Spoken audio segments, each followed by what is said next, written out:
Oi, gente, tudo bom com vocês? Estamos aqui de volta para mais uma aula, né? Continuando aí as questões sobre a agricultura, né? A questão da pecuária. Hoje, especificamente, nós vamos falar sobre a pecuária, que aí vai estar, né, na página 115 do livro de vocês.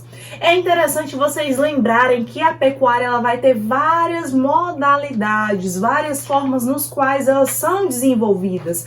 Aqui no Brasil, especificamente, boa parte é desenvolvida de forma extensiva, né? A pecuária extensiva. E isso nós falamos já sobre a agricultura intensiva e agricultura extensiva. Então, da mesma forma ocorre na pecuária. Lembrando que, professora, que diabo é a pecuária? A pecuária nada mais é do que a criação de animais. Isso pode ser gado, pode ser porco, pode ser, né, os cocó, né, que é os franguinhos. Então, tudo isso, ele se configura o quê? Como a pecuária. Então, a gente vai ter esses tipos, né, de modalidades que são praticadas a pecuária. A primeira e a mais utilizada aqui no Brasil é a extensiva. Os animais são criados o quê? De forma solta, numa área muito ampla, né? Então, as fazendas, elas têm quilômetros de extensão. Por que, professora, ocorre isso? Nós não vamos ter a implantação de tanta tecnologia, né? Não tem tanta mão de obra, né? E os animais, eles tendem a se alimentar mesmo daquela região, daquela graminha que existe na região. Não tem uma ração especializada. Sim, eles colocam ração para os animais, mas não tem aquela ração, né, só para isso. Não tem, certo? Então é algo mais livre, né? Eles vão aproveitando o que a natureza mesmo produz, que são as graminhas.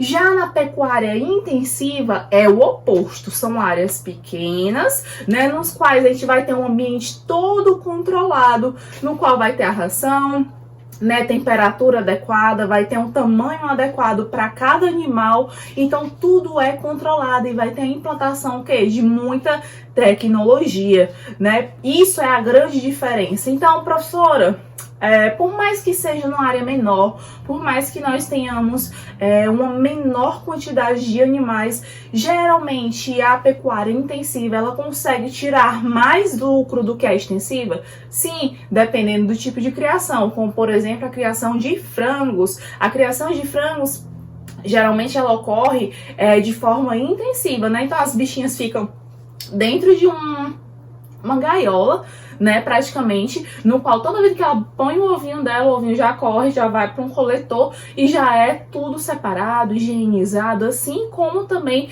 a carne para o abate, né, da mesma forma, eles tomam antibióticos, tomam vitaminas, né, para crescerem mais rápido, professor. Então você tá querendo me dizer que os frangos de granja, que nós chamamos assim, né, eles possuem hormônios, né? Sim, eles colocam hormônios, né, na ração, introduzem nos animais para que eles cresçam mais rápido, para que eles tenham um processo de engorda mais rápida. E se sair mais rápido, ele vai conseguir o quê, ó?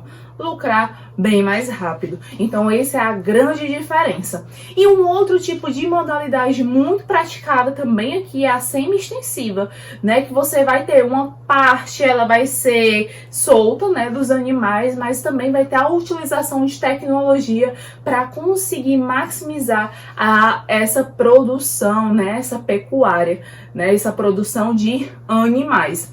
E vocês têm que lembrar que o Brasil, por ser um país continental, né, tem muitas terrinhas. O Brasil, por algum tempo, né, até hoje, na verdade, ele é um dos maiores consumidores e dos maiores exportadores do mundo. Em 2017, o Brasil ele foi o segundo maior produtor de carne e o terceiro maior consumidor. Professora, quem é o maior consumidor de carne e produtor? Os Estados Unidos. Os Estados Unidos ele é tanto o maior produtor de carne quanto ele é o maior consumidor de carne, né? Muito interessante esse fato.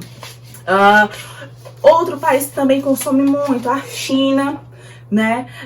Eles consomem muito, a Austrália também consome muita carne, o Brasil também consome muita carne. Então esses países, né?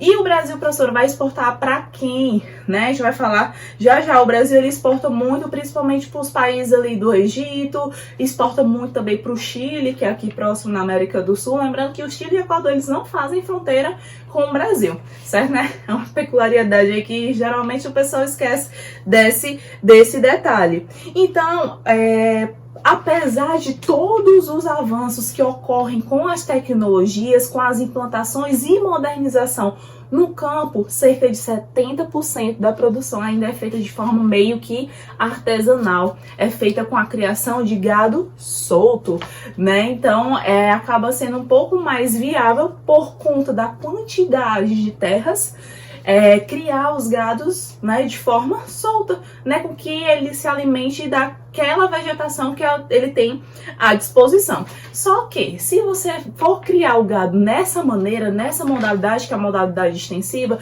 você vai ter alguns impactos ambientais. Como o que, professor? E é uma das grandes causas de desmatamento, principalmente na floresta amazônica. Que é o quê? Você vai precisar abrir campos, grandes campos, para que essas criações elas fiquem, né? Então a gente vai ter o quê? Que derrubar várias plantinhas. E uma outra questão é que vai ter o pisoteio do solo. Professor, o bichinho pisando no solo vai causar algum impacto? Sim, gente. A gente vai ter o processo de compactação do solo, que consequentemente vai impedir o quê? Que a água que vem através da precipitação, ela infiltre naquele solo. Então, vai perder nutrientes, vai impedir que a água ela consiga levar nutrientes para aquele solo e para o lençol freático, né? Então aquele solo ele vai se tornar praticamente o quê? Infértil. Professora, é viável tratar um solo infértil? Não, gente. Dependendo da região e dependendo da quantidade, né, do tamanho, não é viável você recuperar uma área, né, que sofreu com o processo da compactação.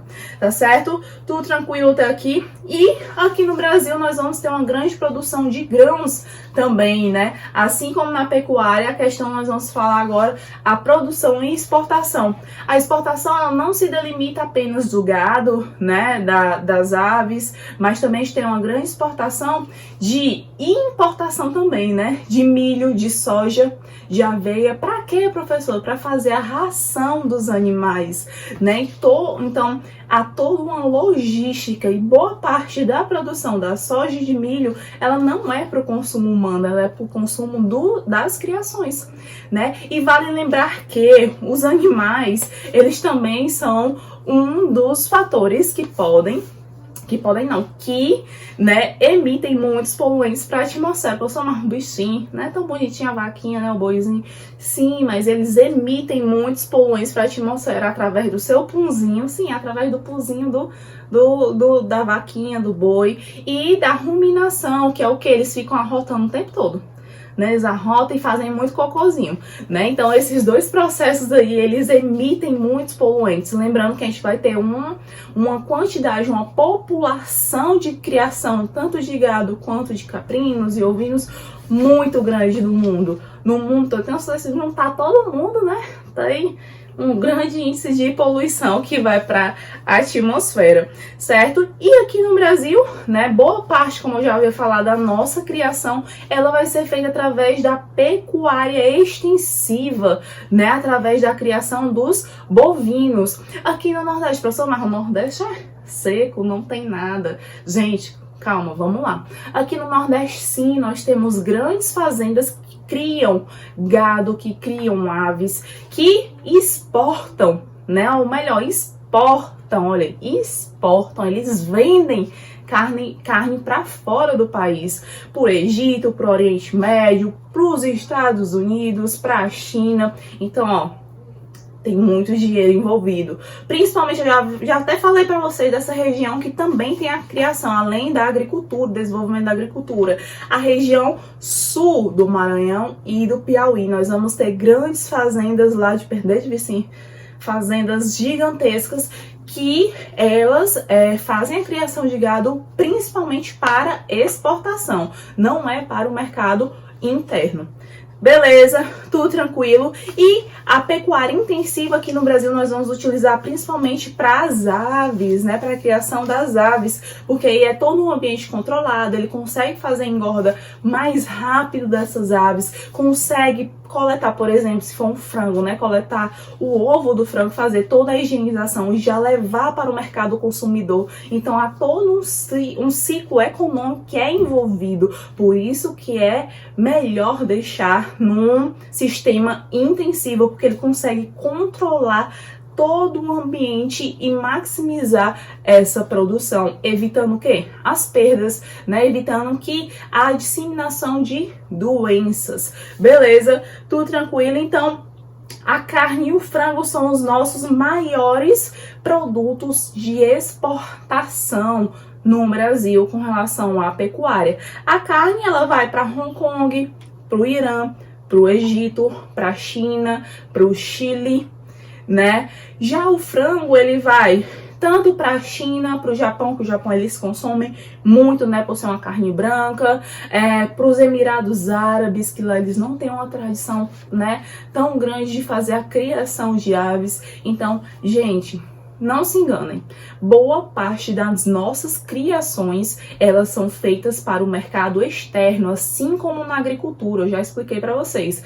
Na agricultura também, boa parte da produção, ela é feita para quê? Para o mercado externo. O que sobra, a rebarba, é o que vai ficar para o mercado interno. E é da mesma forma na pecuária. Então, o que sobra, fica pra gente, fica só a rebarba. Fica só a rebarba. Não é à toa que as melhores carnes, elas são o quê? As importadas, e a Argentina e a Uruguai são as mais conhecidas, né? As que têm um sabor assim mais peculiar, que são mais suculentas. Não é à toa que a gente faz o quê? Ó, importa esse tipo de carne. E pra gente finalizar, a região que mais produz carne no Brasil vai ser quem? 3 segundinhos para vocês pensarem. Qual vai ser essa região? Vai ser a região centro-oeste, né? Na região centro-oeste é onde a gente vai ter as maiores fazendas do Brasil, mas não se enganem. Essas fazendas, elas vêm se expandindo, né? Que são as fronteiras agrícolas, com o passar do tempo, principalmente para a região norte, sudeste e nordeste, né? Principalmente no norte, que a gente vai ter uma ampla área aí de floresta, né? No qual vem sendo o quê? Desmatada, né? Não se enganem disso, que vai ter vários impactos. Você vai estar produzindo uma carninha maravilhosa, assim, mas a gente vai ter os contrapontos da produção dessa carne. Beleza? Tudo tranquilo, pessoal? Espero que vocês tenham entendido. E na próxima aula nós vamos fazer o quê? Resolução de exercícios sobre esse conteúdo. Então, eu espero vocês na próxima aula. Um beijão!